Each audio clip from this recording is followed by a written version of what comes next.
Okay. I'm a nice person. I don't need to go out of my way, bend over backwards to prove anything to anybody. I don't need to constantly, look for other people to validate what I feel about myself. And I especially don't need that attention from other people in order for me to accept who I am.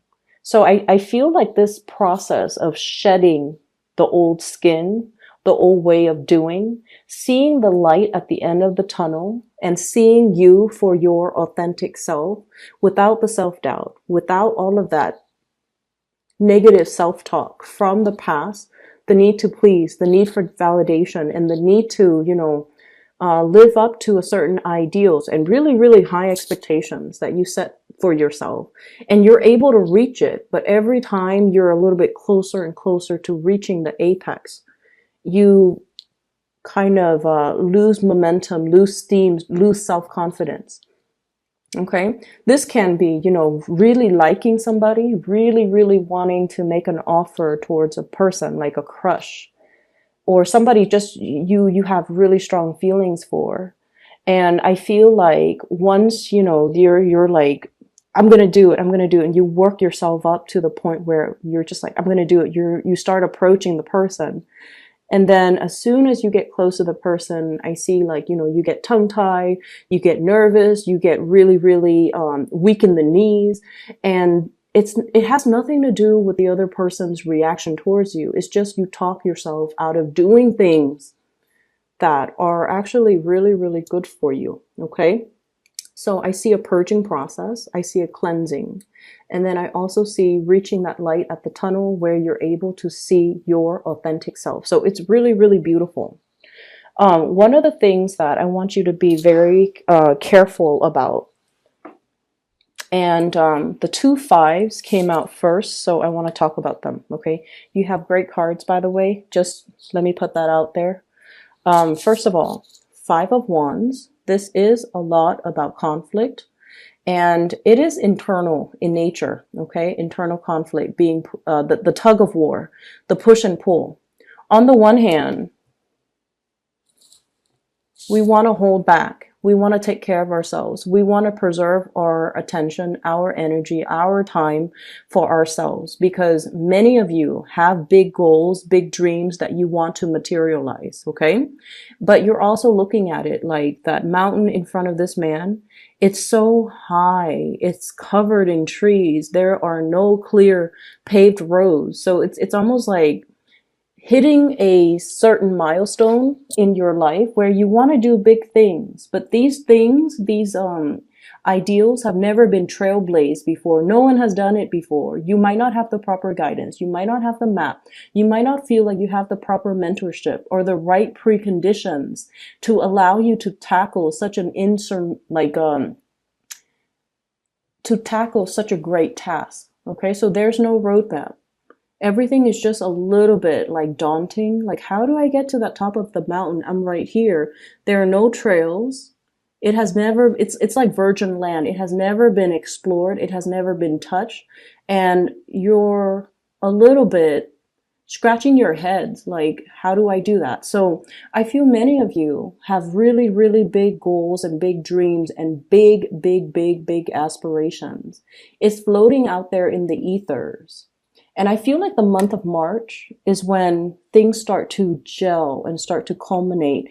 And, the path, one step at a time, will start to kind of clear up for you. Okay. So what I'm feeling is, on the one hand, you want to preserve time, energy, resources in order to build on and to really give yourself permission even to explore this new virgin land, this new big dream that you have. And on the other hand, there are so many demands from so many people asking for your time, asking for your resources. And so I definitely feel this push and pull energy about you. Like, when do I hold back? When do I stop saying yes to other? When do I stop, leaking my energy towards other people and then feeling exhausted energetically, financially, even just in every way possible, doing and bending over backwards for a lot of people. And at the end of the day, you feel like I don't even have anything left for myself.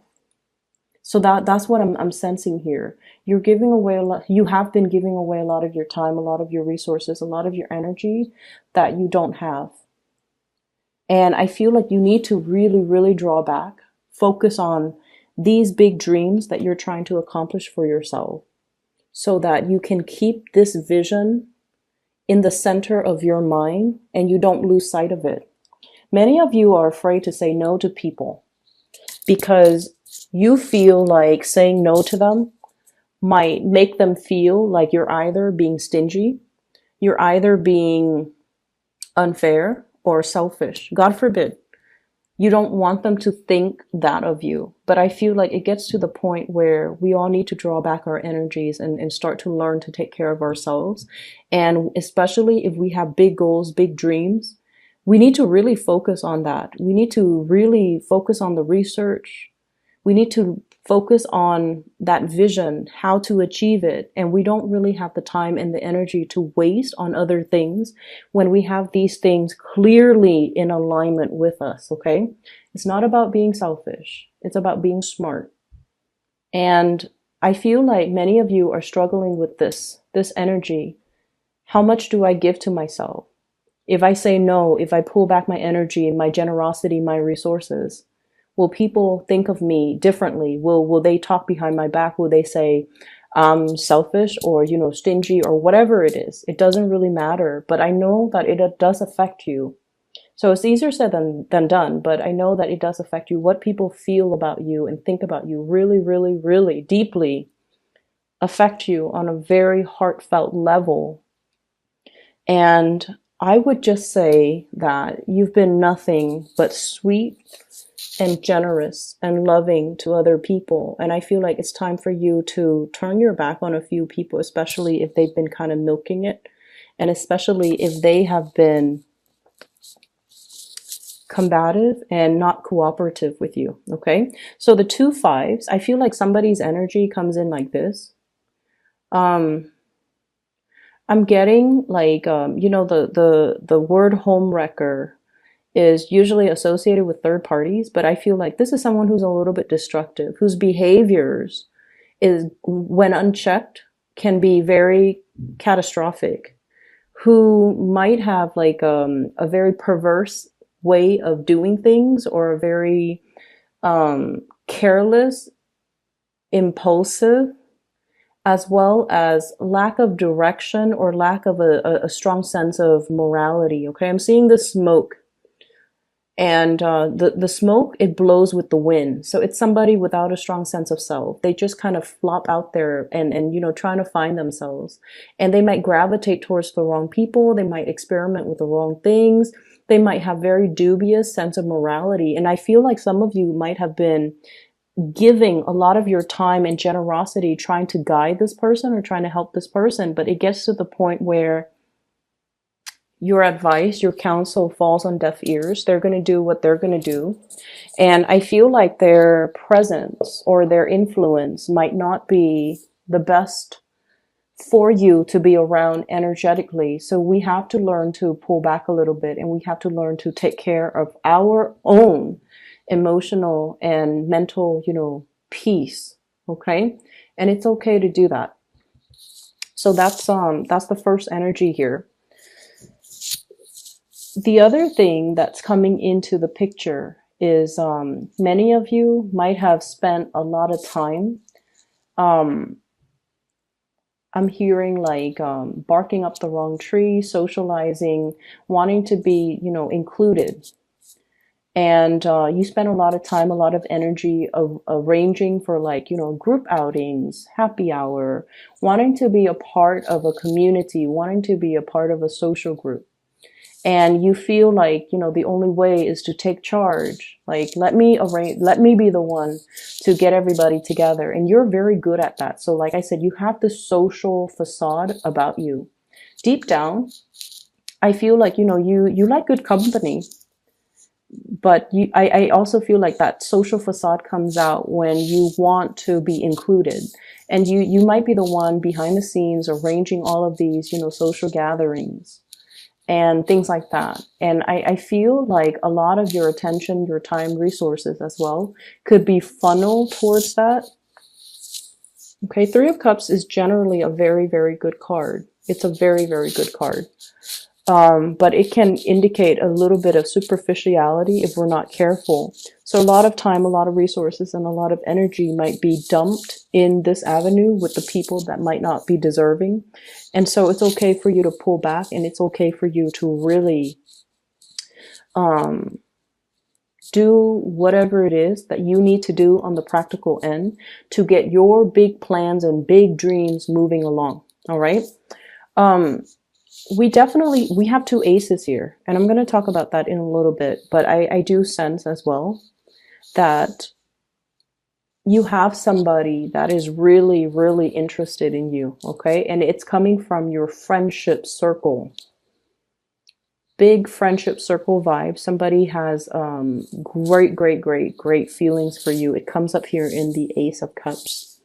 And I'm feeling this is somebody who is a little bit socially awkward. Okay. They're very serious minded. So it's like they don't really know how to lighten up. And you might have, and this is how you know who this person might be. So like they can be like social, but I feel like deep down they're very introverted. And then I also feel like they keep to themselves. They keep their own counsel. They don't really share a lot. And I feel like this is somebody who has been through the ringer. They have been through a lot. And so they're a little bit introverted. They find it hard to socialize because when you have been through a lot and then you go out and socialize and people are really talking about, very frivolous things or very minor issues, what I call like first world problems, that person feels like they can't really relate. And I feel like they go to these functions in the hopes that you would be there. They don't really enjoy putting themselves in the spotlight or in an environment where they have to mingle and socialize. But I feel like they do it because they're hoping to catch a glimpse of you or to run into you or to be around you. And so I do feel like they really, really like you. And I feel like the communication between the two of you might be a little bit strained because when you interact with them, they tend to, so let's say you're at a bar and everyone's having fun. And when you interact with them, they err on the side of heavier, more serious topics. So I say like socially awkward because in an environment where people are socializing and just having, really lighthearted conversation, this person is so serious that they bring the energy down. Not that they're a bad person. They're just so serious. That pentacles on his head. It's like all conversations are very, very serious, are very, very heavy. And you just want to socialize. You just want to have fun. You just want to, have light-hearted conversations and interaction. And this person, it's kind of like that Debbie Downer. And I feel like they really feel a certain way about you. And you might not even be aware of how they've been going through such great lengths to be in your presence. You're not aware. I feel like you've got your back turned. They're going through such great lengths to be in your presence. And I feel like their love is very, very real because just imagine somebody who's like this serious offering their love. It is real. It is sincere. And it is definitely worth exploring. So I feel like you have this option on the table for you in the month of March.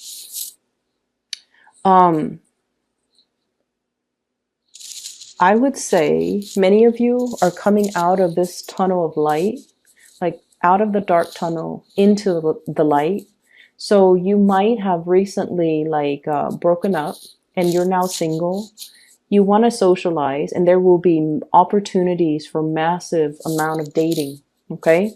And I feel like you might have a lot of options, but there's definitely somebody here catching your, somebody who is really captivated by you.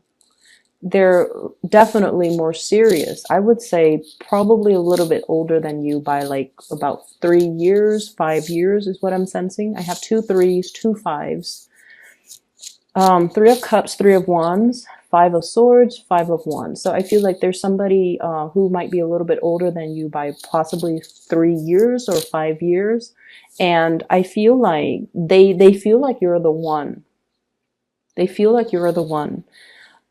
They feel like, you have that sensitivity about you where, like I said, they've been through a lot, but when they talk to you, they feel comfortable. They feel like you never judge them. And water signs in general never ever show judgment or judge others or ever show like disbelief, skepticism or disbelief. When someone tells you a very serious traumatic story, I feel like you just take it in, and because of that, people feel really comfortable naturally sharing a lot of information with you. If you find this person opening up and sharing information with you, I feel like that's because they're looking to, make this really, really big offer towards you. So I feel like this is, if you're socializing, there will be a lot of options. There's also one person in particular that I feel is going to make this unexpected offer to you. And it's going to be, you're going to feel like, wow, I've really captured this person's imagination, or, whatever you've been waiting on, the boat is coming in. Okay. So the boats are in. Three of Wands, waiting for the opportunity. When it comes to the big love or the great love, I feel like that offer is going to be in. You have quite a few people that are interested and they're in the picture. And I also see you here reciprocating. Okay. So I feel like you're going to have some people that you've been eyeing that will be making an offer. And then I do feel the offer is going to be reciprocated.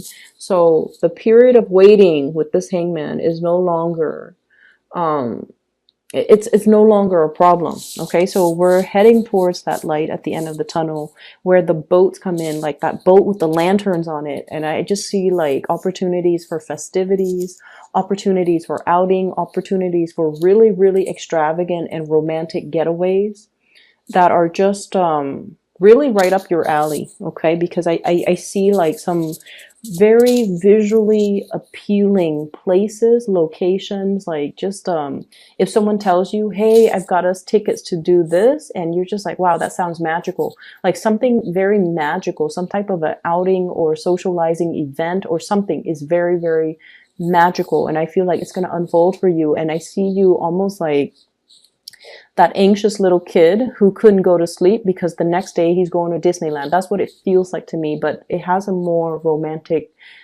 slant to it. Okay. Needless to say, we have as well Ace of Pentacles. This is a new job. This is a new enterprise, as well as a new income generating opportunity. It's going to be coming into the picture for you.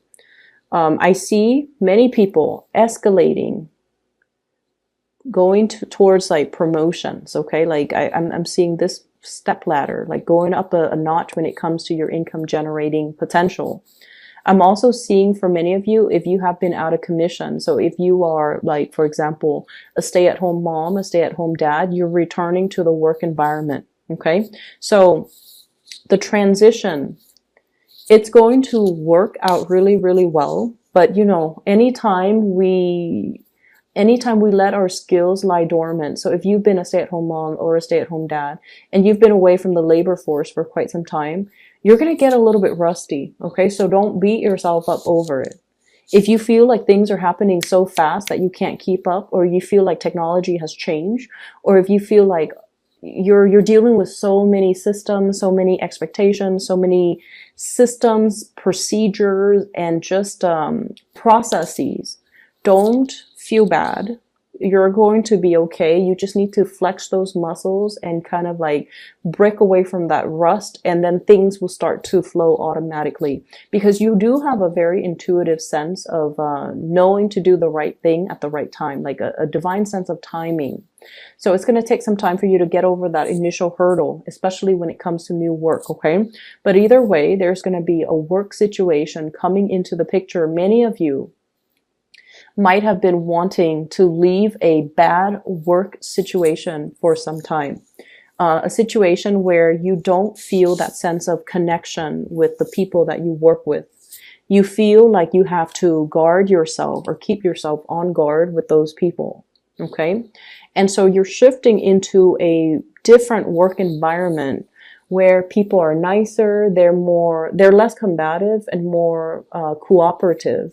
They're nice, they help one another, and the environment is not cutthroat, or the environment is not gossipy, or the environment overall is just a lot more amicable, okay? I'm also seeing as well, for those of you who might have children and then you're like dealing with, you know, the baby's mother or the baby's father, there's going to be some type of a amicable. So if things have been really problematic, if there has been, you know, perceived like hostilities or jealousies and things like that regarding, you know, our exes, and then especially like if we have children with them, it's always very difficult to co-parent. Okay, it's very, very difficult. But I feel like there is going to be some type of a truce, some type of a resolution, some type of a peace agreement to make the situation a lot more amicable. So there's an ironing out or smoothing out of major relationships in your life in general that I'm seeing for this month. So both of these are very, very, very beautiful, okay? And they're pointing in different directions. And what I'm feeling is some of you might be thinking about blending the two, blending love with money-making activities. So like somebody you might be in a relationship with, you're like, you know what? I have this great business idea. Why don't we, you know, partner up? And then I'm also sensing as well, lots of attraction in a new work environment. If you're changing jobs, new work comes first, new money comes first, and then the new love is going to be as well coming into the picture. So you have some beautiful, beautiful, blessed energies that are coming into the month of March for you. It's actually divine timing, because we're shifting, or we have shifted in the time into the time of Pisces, which is a compatible sign. It's a fellow water sign, so the energy is very compatible for you guys, Cancers. So you have some good things that are going to be coming into the picture. I would say get the new work situation, let that sort itself out. If you're jumping into a new environment, keep your nose to the grindstone. Don't, you know, go out too much and socialize with coworkers. You need to know, you know, like anytime we're in a new work environment, and we need to kind of know the pecking order, what I like to call the pecking order first, before we jump in and socialize. Because I feel like strategically, it's the smart thing to do, okay?